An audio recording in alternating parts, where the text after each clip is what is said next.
Bonjour, bon vendredi, madame, messieurs, c'est la dernière édition de la semaine de la revue des grandes unes, la presse, la nouvelle expression par le fief de Kamto Dzongan répond donc à Tangandi, c'est le grand titre du journal.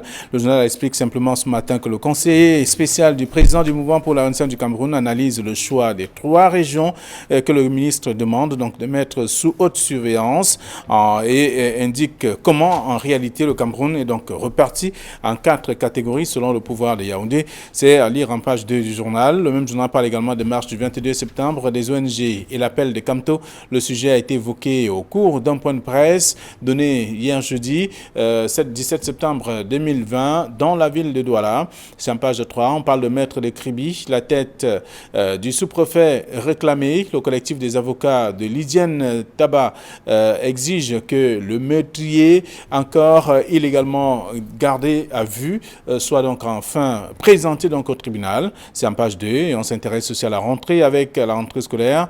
Les APEE font donc polémique dans le septentrion, dans plusieurs établissements en ce moment. C'est ce qu'on peut découvrir dans le même journal. On parle d'investiture aussi au régional. Un député RDPC dénonce. C'est à lire en page 4 du journal La Nouvelle Expression de ce matin.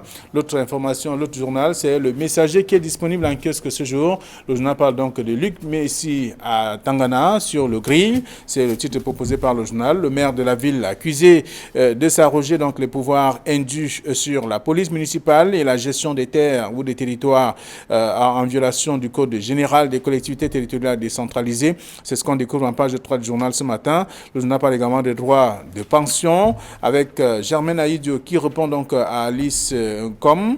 Le journal dit ça simplement dans une mise au point. L'ex-première dame se désolidarise totalement de l'initiative de l'avocate. C'est en page 11 du journal, disponible en kiosque ce matin. On parle aussi de la sécurité routière, le rapport qui accable le Cameroun, aussi à lire de la page 5 à la page 7 du quotidien Le Messager. Et puis l'aide du Sahel parle de baccalauréat 2020, grincement de dents autour des primes des enseignants, c'est à lire en page 4. Le journal s'intéresse également à la rentrée scolaire 2020-2021, les bonnes affaires des écoles confessionnelles dans le Grand Nord, c'est ce que le journal propose dans le dossier en page 6 et 7. Le journal s'intéresse aussi à Bitois. Elle assassine ses enfants, c'est ce que le journal nous apprend. C'est une jeune femme de 24 ans qui a opéré cet acte, en tout cas, dans cette partie du pays. Elle est aujourd'hui entre les mains des forces, des éléments de la gendarmerie, pour dire simplement, pour répondre les accusations qui lui sont reprochées, qui lui sont faites justement à la suite de ces assassinats. Et c'est dans le journal, en page 5 de l'Œil du Sahel, disponible en kiosque ce matin. L'autre journal disponible, c'est Émergence, qui parle des manifestations annoncées du mouvement pour la Renaissance du Cameroun.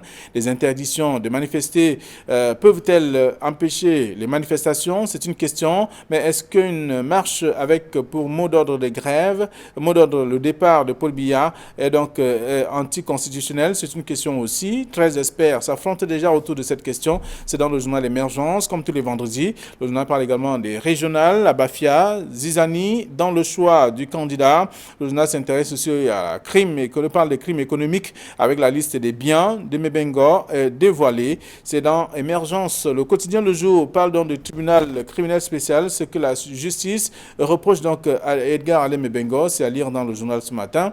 Le journal parle également des drames de Kribi. Le sous-préfet n'est pas en prison. Le journal fait savoir qu'il est donc détenu à la brigade de la Légion de gendarmerie des Boulevards. C'est en ce moment, c'est aussi à lire dans le numéro disponible en kiosque. Le journal Mutation parle donc d'art et spectacle au rythme du déconfinement, avec des visages des artistes bien connus de la République, des artistes qui attendent déjà de manifester, en tout cas après le Covid-19. Comment les artistes gèrent donc l'après-Covid-19?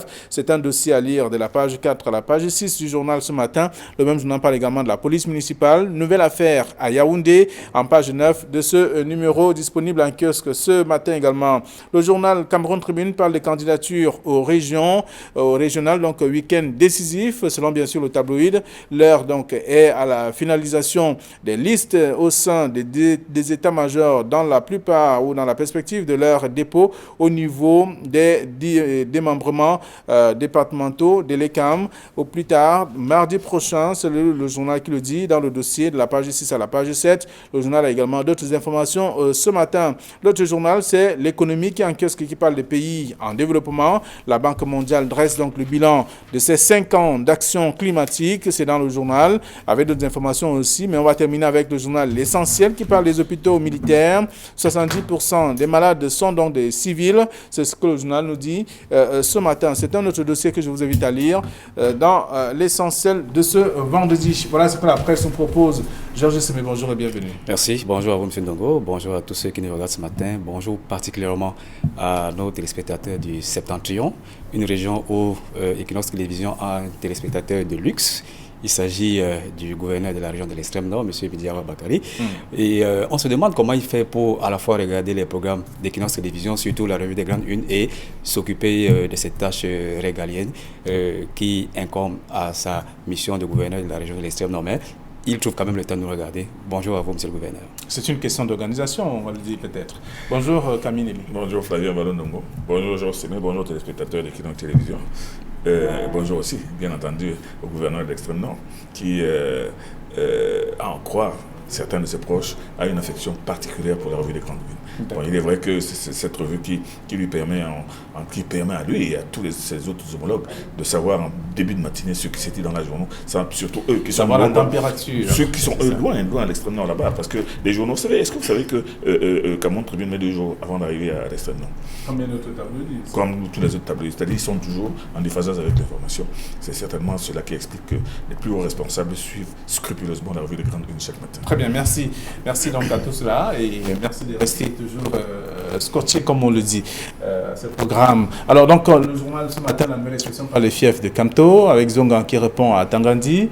Georges Semé, c'est le conseiller spécial du président du mouvement pour la Renaissance du Cameroun, qui estime que, dans son analyse, que le gouvernement esquive d'autres régions. Pourtant, le mal pourrait, les marches pourraient également se tenir dans ces régions. Monsieur Albert Zongan fait allusion certainement au message fax qui a été rendu public le 17 septembre dernier par monsieur Tangandji, qui faisait un état des lieux, qui prévenait ces suppôts dans les régions de ce qu'il y aurait une menace suite au mot d'ordre de marche qui a été lancé par le MRC. Et je pense que dans ce message fax, il est clairement fait allusion à 3 régions. La région du centre, dont le chef-lieu est Yaoundé, la région du littoral, dont le chef-lieu est Douala, et la région de l'ouest, dont le chef-lieu est Bafoussam. Mais il faisait une relation avec l'ordre public qui est en relation, lui, avec le Covid-19. Il disait donc que ces régions sont les plus porteuses du Covid-19 et on ne saurait tolérer une manifestation publique dans ces circonstances-là. Mais je crois que ça n'a pas raté, M. Zongan, qui est très volubile et qui a fait une sortie par rapport à cette autre sortie du ministre de l'administration du territoire et qui dit clairement que le danger peut venir de partout, contrairement au découpage qui a été effectué par M. Atangandji. Et je partage ce point de vue parce que le MRC est un parti national et lorsqu'il faut parler des fiefs du MRC, dans la cartographie qui a été dressée par le ministre de l'administration territoriale, le seul fief du MRC, c'est la région du littoral, où il a fait un bon score, il a laminé tous ses adversaires. Et dans les autres régions, il s'est fait battre. Donc, le véritable fief du MRC, c'est la région du littoral. Donc, je suis parfaitement d'accord avec M. Nzongan qui pense qu'il y a des régions qui pourraient servir de tremplin à la marche du MRC que celles qui ont été citées par le ministre de l'administration territoriale. Alors, Camille, le dispositif n'est pas que dans ces régions citées par le journal ou encore rappelées ici par Albert Zongan. Il y a d'autres régions qui sont également sur le qui-vive. Vous savez, ça fait longtemps qu'on n'avait pas entendu la voix d'Albert Zongan, notamment depuis qu'il est sorti de prison. Mais Albert Zongan, c'est un homme politique trempé, un ancien élu du RDPC, qui a été maire, qui a été député, qui a même créé son propre parti politique, la Dynamique, qui s'est allié à Maurice Kamto aujourd'hui et qui s'est retrouvé dans le contingent des gens qui avaient été arrêtés. Monsieur Albert Zongan aujourd'hui s'y rend le silence pour donner une réponse pertinente ou impertinente à Tangandji. Il dit quelque chose de relativement vrai, qu'il n'y a pas que 3 régions qui peuvent abriter une insurrection. Il y a d'autres régions. Et il fait un clin d'œil particulier aux régions du Septentrion. Mais moi, je pense que c'est son point de vue que l'on peut respecter. Et ce point de vue ne va certainement pas rencontrer l'appréciation de la situation de l'administration qui est sur le terrain et qui a une vue holistique de tout le Cameroun. Toujours est-il que M. Dzongang a dit ce qu'il a dit ce matin, il assume certainement ce qu'il a dit et il sait à quoi, sur la base de quoi il a pu faire cette analyse. D'accord, c'est un page 2 du journal, la nouvelle expression de ce matin. Et là, on parle notamment des marches du 22 septembre, des ONG et l'appel de Kamto, toujours dans le même journal. Oui, nous avons remarqué ces derniers temps qu'il y a eu certaines dynamiques entre les partis politiques et les organisations dites de la société civile dans la marche qui est projetée par le MRC le 22 septembre. C'est un peu surprenant parce que, ça c'est mon avis, c'est un peu surprenant parce qu'on aurait pu constater cette dynamique des partis de l'opposition lors de l'élection présidentielle de 2018, mais ça n'a pas eu lieu. Et c'est curieusement que suite à l'appel de M. Kamto pour la marche du 22 septembre, on constate plutôt qu'elle a une capacité à se mobiliser et à se rassembler en associant bien évidemment les jeunes de la société civile. Et je crois que le titre de la nouvelle expression fait allusion à cette conférence de presse qui a eu cours hier dans la ville de Douala et qui a rassemblé certaines organisations nationales de la société civile. Parmi lesquelles le REDAC. Parmi lesquelles le REDAC, bien évidemment, qu'on connaît très bien, qui ont une position assez ambiguë. Elles estiment, grosso modo, qu'elles sont d'accord qu'il y a des violations des droits de l'homme au Cameroun, et c'est qu'elles ont tout le temps dénoncé d'ailleurs. Il y a des violations des droits de l'homme, il y a des empiètements dans l'expression des libertés fondamentales, mais qu'elles ne sont pas pour une démarche insurrectionnelle pour accéder au pouvoir. Donc voilà ce discours qui a été lancé par les ONG, mais ça n'enlève pas que le MRC est en train de faire des pieds et des mains pour fédérer autour de lui les partis politiques de l'opposition et les jeunes et assimilés qui peuvent adhérer à cet appel à la marche du 22 septembre. D'accord. Alors, Émergence ce matin parle donc de manifestations annoncées du MRC. Les interdictions de manifester peuvent-elles empêcher les manifestations? Il y a déjà 13 experts, cette fois, qui s'affrontent autour de cette question dans Émergence, comme tous les vendredis. Avant de répondre à cette question, je vais rebondir un peu sur la conclusion de Georges Sémé, qui estime que la position des ONG est ambiguë. Non, elle n'est pas ambiguë.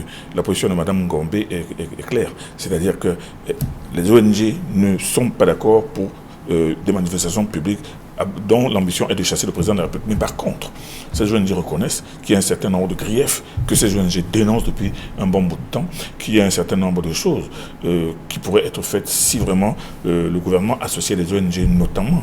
J'ai retenu qu'elle a dit que ces ONG sont prêtes à rechercher, plutôt, ces ONG proposent au gouvernement de faire un dialogue et de rechercher les éventuelles personnes de cette sécession qui pourraient discuter pour que les gens puissent s'asseoir. Donc, ces ONG démontrent que les revendications que l'on brandit comme prétexte à ces marches, d'abord, la première revendication, chasser Paul Biya, les ONG ne sont pas d'accord, mais par contre, la révision du processus électoral, ces ONG sont d'accord et le dénoncent d'abord suffisamment depuis très longtemps, et certainement maintenant une approche beaucoup plus une approche des belligérants, surtout de ceux qui sont dans les bourses, pour savoir comment l'État pourrait arriver peut-être à une solution pacifique sans plus pour autant continuer à faire crépiter les armes. Donc ceux qui étaient là ont pu apprécier effectivement la modération de ces ONG et certainement le bien fondé de leur réunion d'hier. Vous avez dit modération, ça rejoint un peu mon ambiguïté parce qu'on se rappelle que le REDAC particulièrement a parfois eu des sorties extrêmement dures à l'endroit du gouvernement. Donc c'est la raison pour laquelle je parle d'ambiguïté. Non, je suis tout à fait d'accord avec vous, mais vous savez qu'il n'y a que les imbéciles qui ne changent pas d'idée. Et moi, je vois que le REDAC, depuis un certain temps, elle met beaucoup de vin dans son eau. Bon, pour revenir des interdictions de manifester, peuvent-elles empêcher les manifestations? Oui, mais vous le savez, c'est le débat de tous les vendredis d'Émergence qui cherche toujours des sujets assez sensibles, des sujets qui vraiment pousse les gens à gamberger. Mais on ose seulement espérer que les personnes qui vont débattre seront des personnes capables d'avoir des positions divergentes et de s'entendre pour que les uns et les autres puissent donner ce qui peut justifier des interdictions de marche et ce qui ne peut pas justifier. Mais Dieu est-il que, je l'ai toujours dit, après le vendredi, il faudrait bien que le lundi, ils nous envoient un peu le compte-rendu de leur cogitation. Parce qu'on annonce, il y a un gros titre, on ne sait pas ce qui s'est dit et on ne sait pas à quelle conclusion on est arrivé. mais toujours, les questions d'émergence sont toujours des questions assez importantes. Oui, assez importantes. C'est justement, est-ce qu'une marche avait pour mot d'ordre le départ des Biya est donc anticonstitutionnelle? C'est la question également, une autre question de ce même journal. Écoutez, je pense que les textes de notre pays sont assez clairs depuis la Constitution, qui est la loi fondamentale qui énonce des principes généraux, jusqu'à l'arsenal de lois dont le Cameroun dispose, notamment la loi du 19 décembre 1990 fixant le régime des manifestations et des réunions publiques. Et pour répondre à la question qui a été posée par Émergence, je crois qu'elle se retrouve dans l'article 8 alinéa 3 de la loi que je viens de citer, disant que lorsque le requérant est en face d'une interdiction de marche, il saisit tout simplement le tribunal de grande instance compétent pour revendiquer son droit, afin que celui-là rende une ordonnance en faveur de lui ou en défaveur de lui. Donc je crois que c'est la réponse la plus simple qu'on peut donner à cette question, même si on peut épiloguer sur le rôle de l'État, dans le maintien.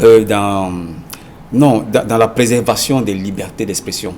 Parce que certains pensent que la loi de 90 souffle le chaud et le froid.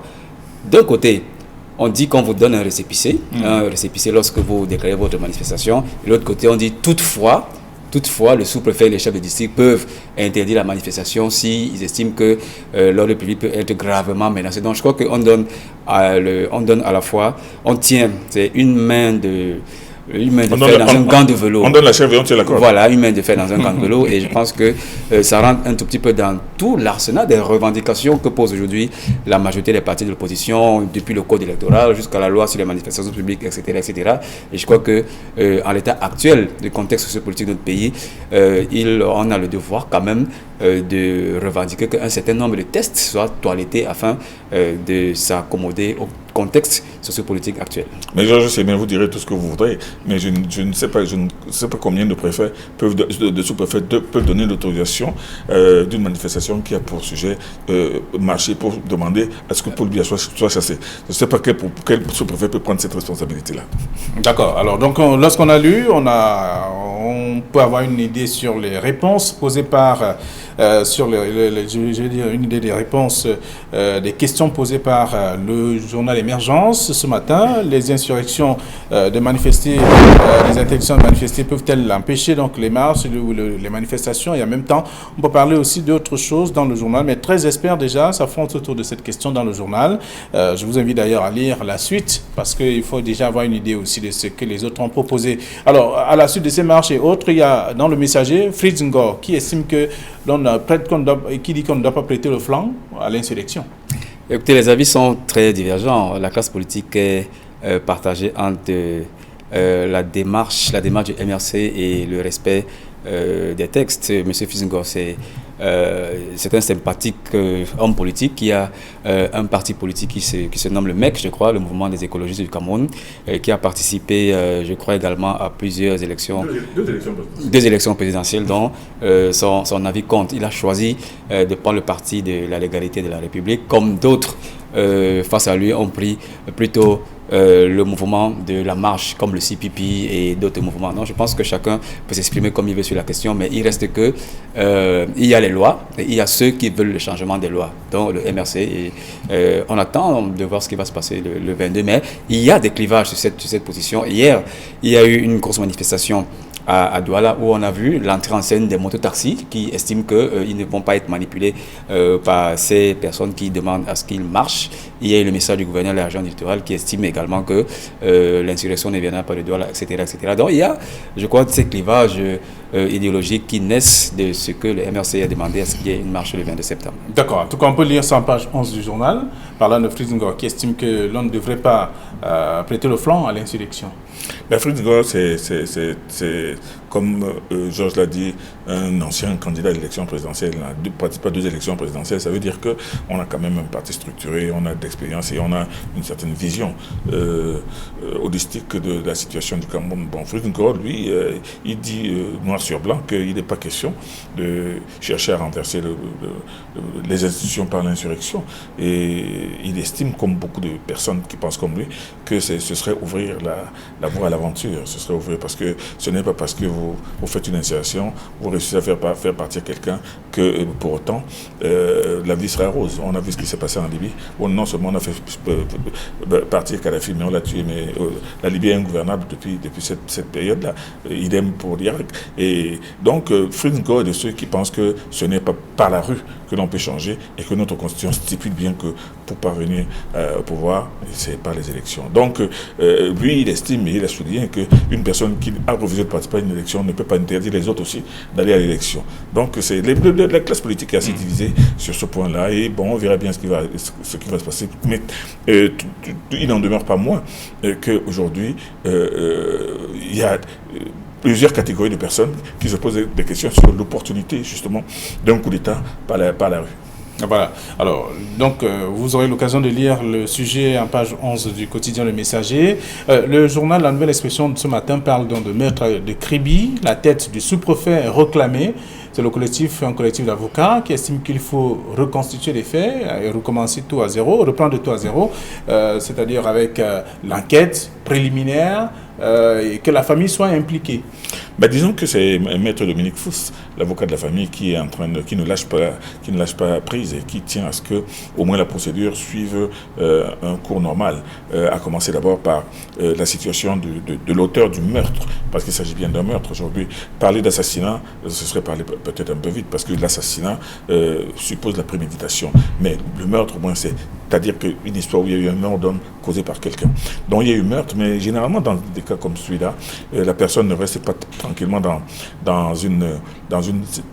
la cellule d'une brigade de gendarmerie. Mais cette personne-là... Mais le journal Le Jour nous apprend ce matin que le sous-préfet n'est pas en prison, il est plutôt à la gendarmerie. Il est à la gendarmerie, c'est déjà une anomalie. C'est une anomalie. Parce que même, vous savez très bien que même quand vous faites un accident de la route, où il y a mort d'homme, généralement, le responsable de cet accident est d'abord placé sous mandat de dépôt, d'abord pour sa propre protection, et ensuite parce qu'il faut bien qu'on passe par là, qu'on fasse le tour. Bon, maintenant, pour le cas de ce drame de Kribi, on sait très bien que pour une histoire comme celle-là, je l'avais dit au lendemain de cette affaire, que la justice a le devoir d'être très pointilleuse pour la reconstitution des faits et la considération de ces faits. C'est-à-dire qu'il aurait fallu à ce moment-là, dès après la commission de cet accident, que des experts en balistique se retrouvent sur la scène du crime. D'abord que l'on ne touche pas la scène du crime, que l'on regarde la position de la fameuse balle, la position de la douille éjectée du pistolet, que l'on regarde la position du corps, que l'on regarde la position que le sous-préfet dit avoir occupée, essayer de savoir si le coup qui a tué cette femme a été porté à bout portant ou à bout touchant.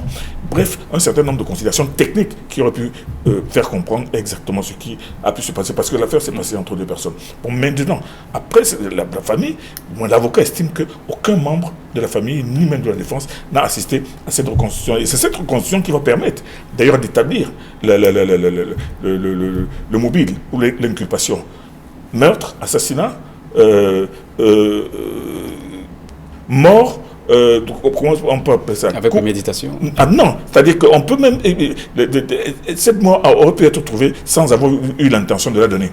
Hein, vous savez, tout cela est d'abord déterminé par l'enquête et la reconstitution. Malheureusement, Maître Fous constate aujourd'hui qu'à cette reconstitution, il n'y avait personne et qu'on peut en faire ce qu'on veut.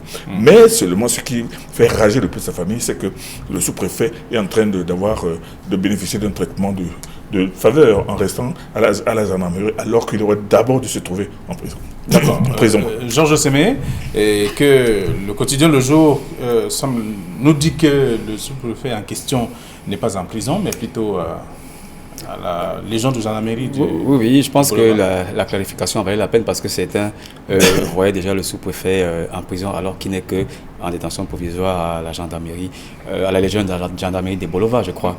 Et pour revenir plus largement dans ce commentaire, je crois que le sous-préfet incriminé est sous pression.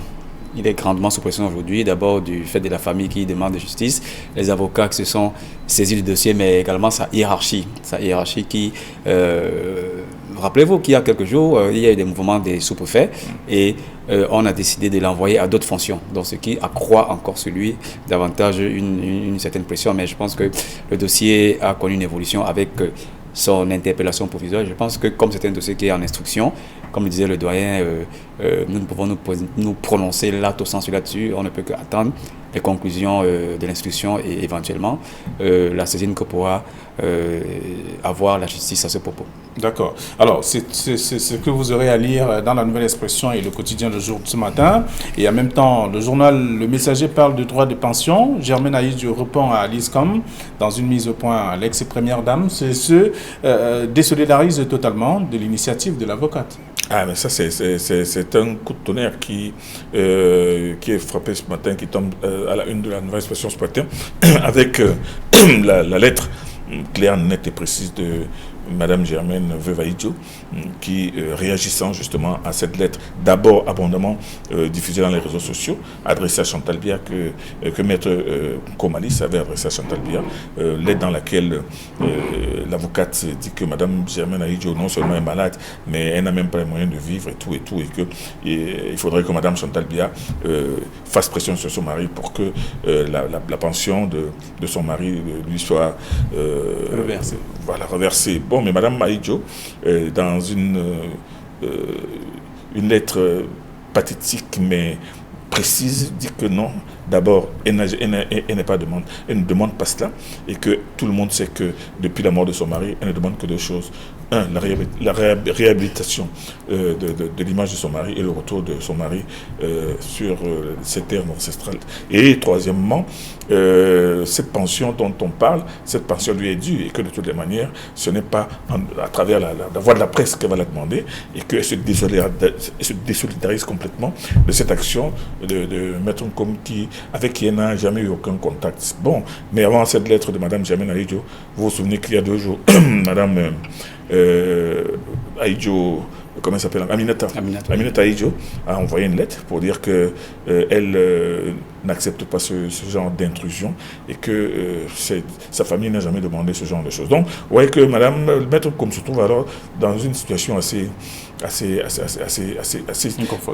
inconfortable aujourd'hui, avec une action qu'elle a voulu tonitruante, mais qui se retourne contre elle. Et c'est pour cela qu'il faut faire attention avec ce genre de choses. C'est vrai que beaucoup de personnes pensent à la situation de Mme Aïdjo, beaucoup d'autres pensent au retour de son âme, notamment, vous savez qu'il y a même une ONG qui a été créée dans l'extrême nord, qui dit justice pour Germaine, ou bien justice pour le retour de Madou Aïdjo. Mais seulement, c'est des choses qui se font, et moi je pense que c'est des choses qui se font, qui ne se font pas, qui ne doivent pas être concoctées dans les réseaux sociaux et dans les journaux. Donc, vous voyez bien que la situation d'aujourd'hui est assez pénible, mais bon, elle montre que parfois, il faudrait tourner cette fois sa plume autour de sa feuille avant d'écrire, ou bien de publier dans les réseaux sociaux. D'accord, alors vous allez répondre à la question, puisqu'on va passer à un autre sujet, Georges. Ok, l'ONG dont on faisait allusion est chapeauté par Aboubakar Ousmane Mey, le frère du ministre des Finances, du ministre Alamine Ousmane Mey. Je dirais à ce sujet que c'est une anti-information, parce que lorsque actuellement les regards sont braqués vers la marche du 22 septembre, on nous ressort ce dossier sur Germaine Aïdjo et du président Aïdjo. Mais c'est quand même une information, parce qu'on retrouve dans les 2 dossiers Alice Com qui soutient Maurice Kamto dans sa marche, et elle se retrouve également dans le dossier Germaine Aïdjo. Mais seulement, il faut s'interroger sur la bonne foi de sa démarche. J'ai lu les diverses correspondances. Je pense que le débat est sur la forme, pas dans le fond. Dans le fond, la famille Aïdjo reconnaît que c'est une pension qui est due à la veuve Aïdjo, mais sur la forme, il dénonce clairement en disant que c'est une démarche unilatérale. Donc je pense qu'à ce niveau-là, on peut arrêter le débat et attendre que tranquillement les positions se concilient, parce que vous savez que le dossier Aïdjo, c'est un dossier qui empoisonne sérieusement le régime Biya, et il n'appartient qu'au régime Biya d'apporter des solutions durables à cet épineux dossier. D'accord. Alors, pour sortir de cette émission de ce vendredi, il y a la Nouvelle Expression qui parle d'investiture au régional. Un député RDPC dénonce, c'est bien entendu, et puis l'honorable Peter William Andjo, qui estime que rien ne marche comme prévu dans cette formation politique. Et là, le quotidien Émergence parle donc de zizanie dans le choix du candidat. Le quotidien Cameroun Tribune a eu également un titre évocateur en disant que ce week-end, c'est un week-end décisif dans le cadre de la constitution des différentes listes, dans le cadre de l'élection régionale du 6 décembre prochain. Donc je pense que tous les partis sont aujourd'hui mobilisés, en dehors de ceux qui ne veulent pas prendre part à cette élection. Ou qui ne peuvent pas prendre part. Qui ne peuvent pas prendre part à cette élection.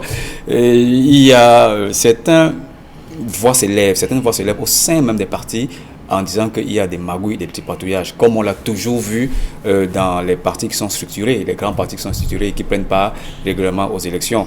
Et la question qui est posée aujourd'hui, c'est celle relative au RDPC, où effectivement, il y a des voix qui s'élèvent contre les marchandages que l'on observe dans la constitution des listes, etc. etc.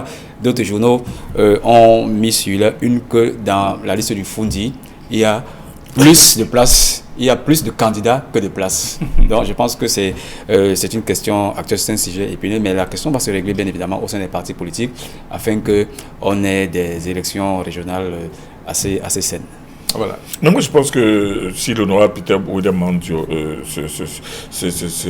s'ébrousse matin dans les jours, c'est certainement par rapport à la situation qui se passe dans son département ou bien dans sa région. Mais vous savez très bien qu'aujourd'hui, contrairement à ce que les gens pensaient, nous n'allons pas nous retrouver avec une question de liste. Ce sont des candidatures indépendantes. Là, le RDPC l'a dit. Ce qui fait qu'il y a beaucoup de gens maintenant qui sont en train de jouer des coudes pour absolument voir leur nom adoubé par le comité central qui va envoyer donc des fameuses listes retenues. Mais il n'en demeure pas moins que Peter William Mandio suspecte. C'est ce qu'il dénonce d'ailleurs. Suspecte justement le fait qu'il y a des gens qui, du fait de leur position, du fait de leur argent, du fait de leur positionnement même, vont tout faire pour passer en première ligne et maintenant couper l'herbe sur le pied à d'autres candidats qui auraient pu aussi aller se retrouver. Heureusement qu'on a dit que dans cette compétition, il n'y aura pas de ministre en fonction, il n'y aura pas de députés en fonction, il n'y aura pas de sénateurs en fonction, parce que si ça avait été le cas, vous auriez vu. Donc, lui, Mandio estime qu'il y a des choses qui ne seront pas forcément du goût des populations, encore que les populations n'auront pas leur mot à dire, puisque c'est un scrutin indirect où seuls les élus vont voter. Merci à vous, chers messieurs. Je vous souhaite de passer un très bon week-end et surtout garder le sourire, et tout en rappelant que le comité a toujours siégé pour trouver la solution à la présidence du vendredi soir. La présidence du vendredi soir. Oui, mais vous savez qu'il se pose le problème de la cola du vendredi. C'est vous, monsieur Ndongo, qui avez apporté ce problème de cola du vendredi. Merci. Allez, bon week-end et à lundi, 9h20 sur Equinox Télévision.